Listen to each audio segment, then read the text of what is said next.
Saya Dewi Safitri dari PJKR 4C Universitas Singapura Bangsa Karawang. Di sini saya akan mempresentasikan tentang soal yang sudah saya jawab tentang biomekanika olahraga. Ya, soal yang pertama adalah jelaskan pengertian dan macam-macam gaya. Di sini gaya adalah sesuatu yang dapat mendorong atau menarik dengan cara kontak langsung atau cara gravitasi untuk mengubah gerak suatu objek.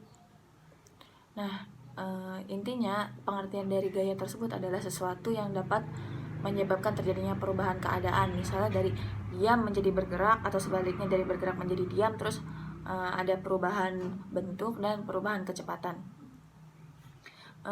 Selanjutnya ada macam-macam gaya. Di sini yang pertama adalah gaya berat atau gaya gravitasi, merupakan gaya luar yang harus ditentang oleh badan manusia dalam semua geraknya.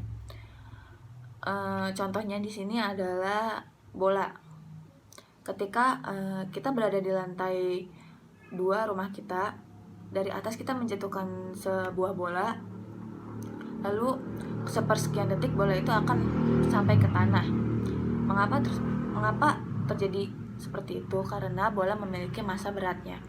Kemudian di sini ada atlet lompat indah. Ketika si atlet ingin melompat ke bawah, itu hanya butuh sepersekian detik dari atas. Mengapa terjadi seperti itu? Sama, jawabannya adalah karena atlet tersebut memiliki massa berat atau berat badan. Terus yang kedua adalah gaya tahanan. Gaya tahanan gerak, yaitu diperlambat disebabkan karena adanya tahanan. Di sini gaya tahanan itu perlambatan gerak atau adanya tahanan. Contohnya adalah bola yang kita gelindingkan di atas rumput. Lama-kelamaan bola tersebut akan lambat lalu berhenti. Itu karena rumput tersebut memiliki tahanan. Terus yang ketiga ada gaya gesek. Terjadi apabila saling kontak pada permukaan yang sama. Adanya gaya yang bekerja dari benda yang satu terhadap yang lainnya. Contohnya ketika kita berjalan, alas sepatu kita akan bergesekan dengan aspal.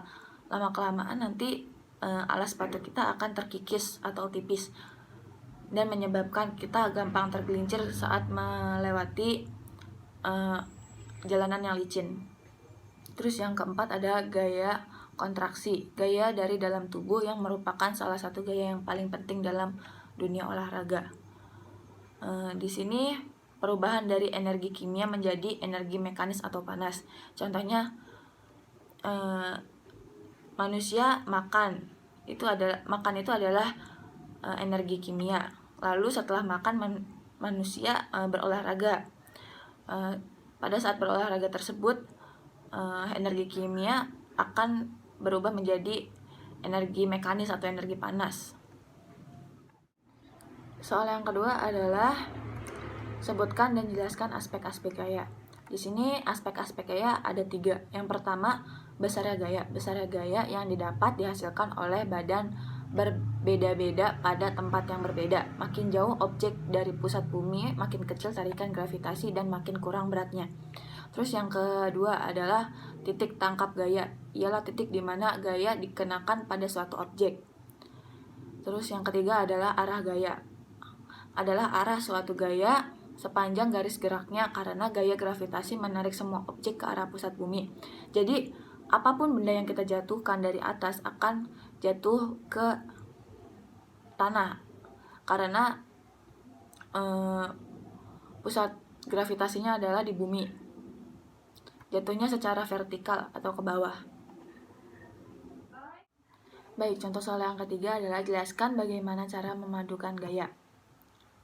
Di sini seringkali 2 gaya atau lebih digunakan pada objek yang sama. Contohnya sebuah perahu dapat dikenakan 2 gaya, misalnya angin dan dayung.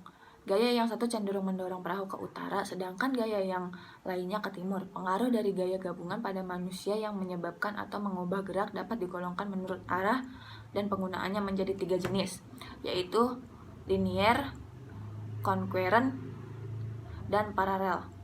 Pertama, gaya linear sendiri adalah gaya horizontal atau lurus. Jadi, perahu tersebut akan bergerak lurus.